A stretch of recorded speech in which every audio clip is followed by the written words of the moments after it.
These black folks wanted justice, but they were met with violence. What if I told you that one of the most powerful acts of black resistance in US history is a story you've probably never heard of?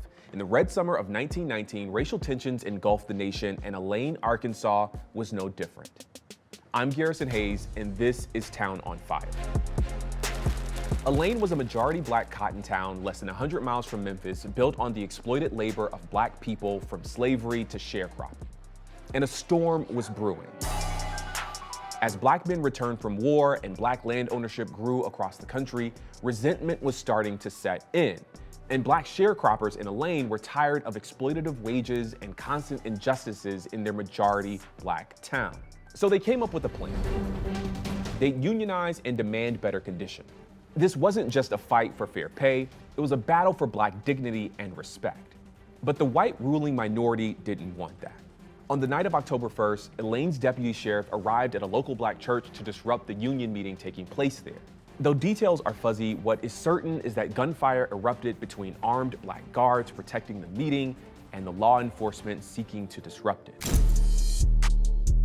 The black guards killed a white security officer and injured Charles Pratt, the deputy sheriff. Over the next few days, things would get ugly. Under the orders of Arkansas's governor and the United States Secretary of War, hundreds of police officers and 500 federal soldiers would be deployed to Elaine with machine guns in tow. Armed white mobs of more than 1,000 civilian men would flood into the town from neighboring states like Tennessee and Mississippi, ransacking homes and businesses and setting Elaine on fire. Some estimate that more than 800 black people were killed and the rest were displaced, but not without a fight.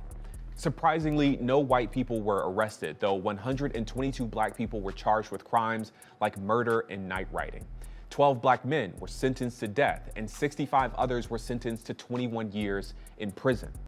During their trial proceedings, however, the NAACP, led by attorney Scipio Africanus-Jones, successfully argued before the Supreme Court that these black folks were treated unfairly by the judicial system, overturning their sentences. While the Elaine Massacre would devastate the black community, the resistance of these brave black people set the groundwork for the kind of defiant black dignity that would come to define the civil rights movement and beyond.